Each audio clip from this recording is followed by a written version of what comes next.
para sa lahat ng bansa, liwanag na nagmumula sa bayan mong dinakila.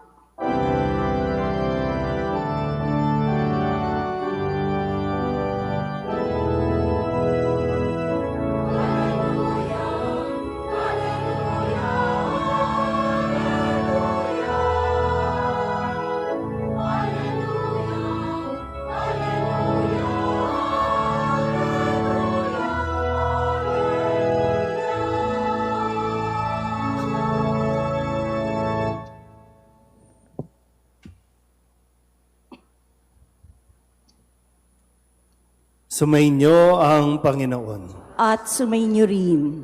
Ang mabuting balita ng Panginoon ayon kay San Lucas. Papuri sa iyo, Panginoon.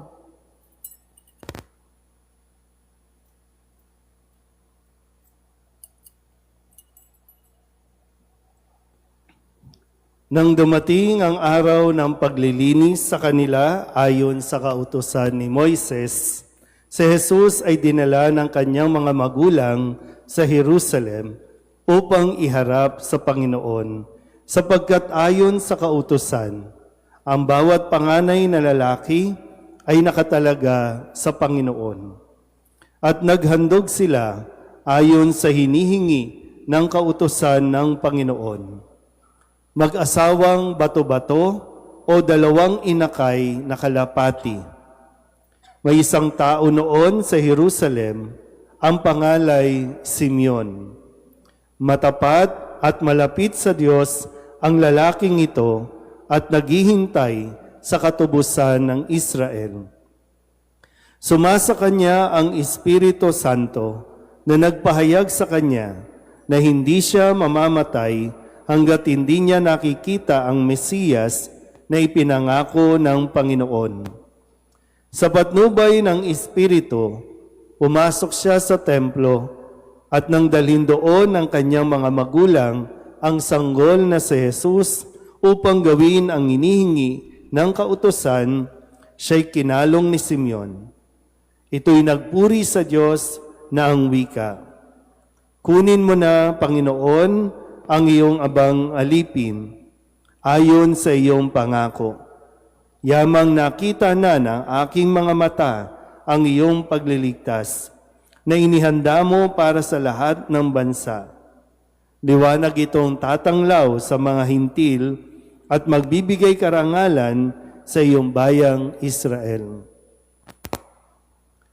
Ang mabuting balita ng Panginoon. Pinupuri ka namin, Panginoong Hesukristo. Isang magandang gabi po sa inyong lahat. Ngayon po ay Lunes, February 2, at tayo'y nasa ika-4 na linggo ng karaniwang panahon. Pero ngayong araw na ito ay ating pinagdiriwang ang kapistahan ng pagdadala kay Jesus sa Panginoon sa templo.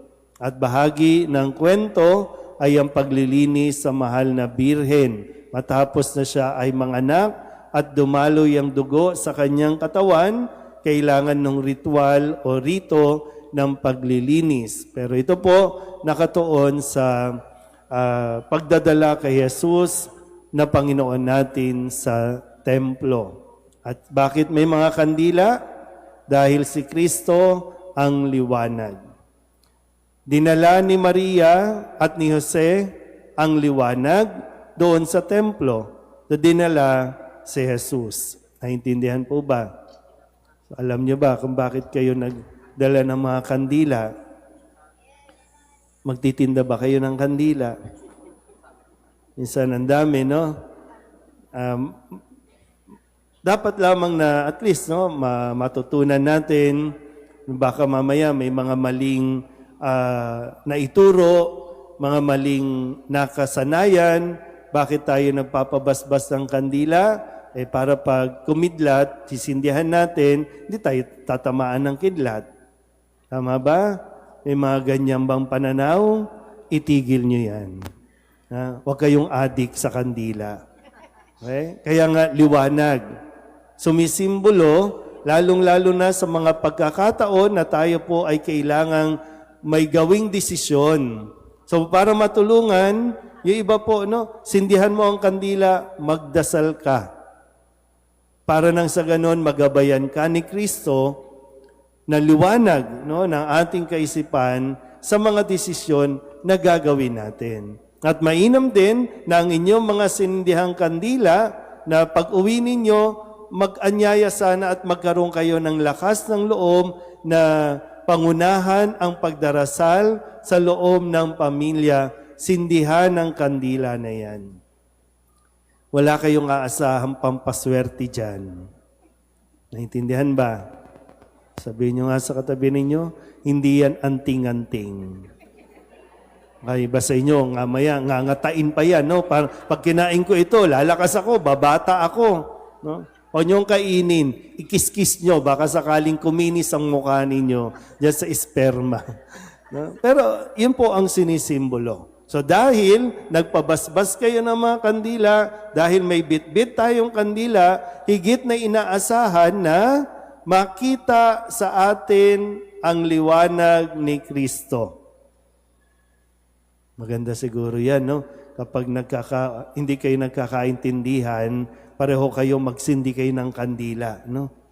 Subukan kaya ninyo, no? Lalo na kung may mga nag-aaway-away, mga hindi nagkakaintindihan, humawak kayo ng kandila, no? Para na sa ganun mas maliwanag kayo at subukan yung ilapit sa mukha ninyo para maramdaman ninyo yung init, no, ng inyong damdamin, hindi ng kandila. Di ba? Okay. Okay na tayo sa kandila, ha?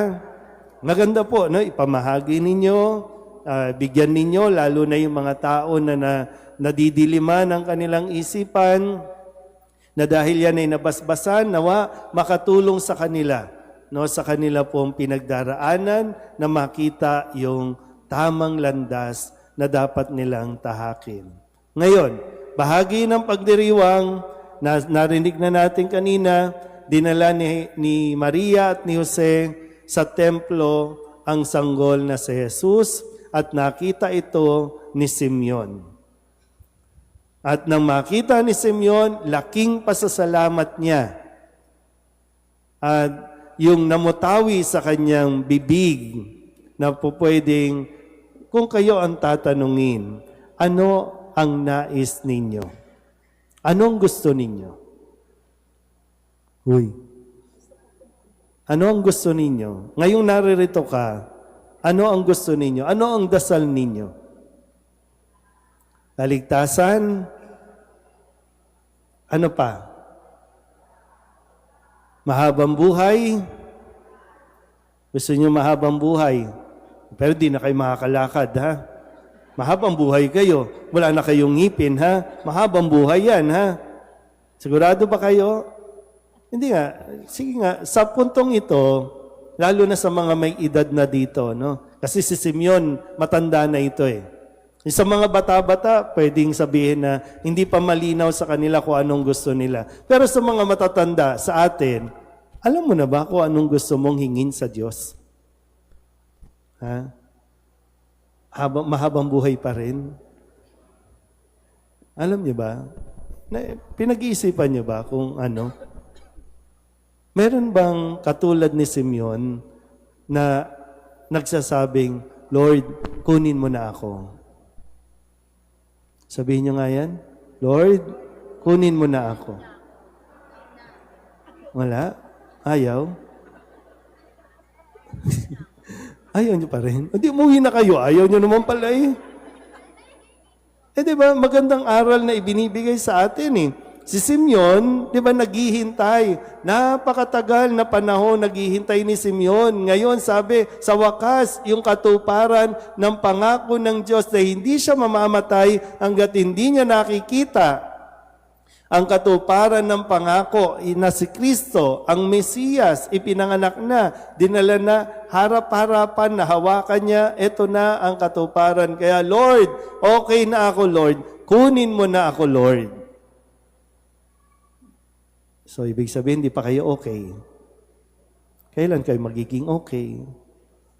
Ha? Uy. Itong nilalaman ng ating kwento, ang aral ng ating ebanghelyo. Anong dinadasal mo? Mahabang buhay. Kailan mo idadasal na, Lord, kunin mo na ako? Kasi si Simeon, ito rin naman maganda, no? Si Simeon, alam niya na ibigay niya na ang kanyang sarili sa paglilingkod sa templo. Buong buhay niya na, ibinigay niya, okay na siya. Kaya tayo, kailan mo sisimulan? Halos di ka na makalakad. Nawawala na yung panlasa mo. Nawawala na yung paningin mo. Tapos hindi mo pa rin sinisimulan. Kapag sinasabing, Lord, kunin mo na siya, wag muna, Lord. O sige. Pero pagtiisan ninyo, ha? Yung pipila kayo sa ayuda, sa AIX, pipila kayo sa mga senior citizen discounts, hihingi kayo sa inyong mga anak, pagagalitan pa kayo at sisigawan pa kayo ng mga anak ninyo. Ay, gusto nyo pa pala mahabang buhay. Pero kailangan masaya ka. Dapat masaya ka. Gusto mo pa palang mabuhay sa mundong ito eh. Pero ang sinasabi din, mas masaya ang buhay sa piling ng Diyos sa kalangitan. Kaya lang, parang hindi natin iniisip yon, kaya hindi rin natin iniisip, Lord, kailan mo ba ako kukunin? Wala bang preparations? Wala bang excitement? Lord, sana kunin na ako. Sana sa linggo, sa susunod, sana kunin. Para nang sa ganun, na nabubuhay na tayo kasi hanggat hindi natin iniisip yon, hindi ka rin nabubuhay ng tama. Naintindihan ba? Yung matatanda dyan, tamo, hirap na nga kayo makaunawa, di ba? Pero gusto nyo pa mahabang buhay pa, di ba? No? Hirap na nga ako magpaliwanag, pero gusto pa mahabang buhay. Pati rin, ano nangyari? Wala. Real talk lang tayo, ha? Kasi mahirap yung, nabubuhay ba tayo? Nakikita mo ba na may silbi ka sa mundong ito? Nakikita mo na ba yung silbi mo? O baka naman isa ka sa mga naging dahilan bakit maraming magnanakaw ngayon? Pero gusto mo pang mabuhay. Gusto mo pang umabot sa 2028 election para maiboto mo pa ulit yung magnanakaw. Pahirapan natin sarili natin. Pero kasi isang biyaya ang inihahandog sa atin. Yung makita ang Diyos, isang biyaya yan sa atin na dapat excited tayo. Dapat inaasam natin yan. Kasi kung hindi si Kristo ang makikita mo, yung katabi mo ang makikita mo. Sige, tingnan mo mukha niyan. Tingnan mo, tulala na, di ba? Tulala na. Wala nang sigla, pero Lord, mahabang buhay pa. Pero nakaganyan ka lang. Di ba? Pero nawa, no? Sa tulong ni Simeon, sa tulong ng pagdiriwang natin na ito, makita nawa natin si Kristo isang araw. Pero sa ngayon, gawin muna natin ang ating mga misyon at ang misyon natin, dalhin ang liwanag na ito, lalong-lalo na sa mga nadidiliman ang kanilang buhay. Amen?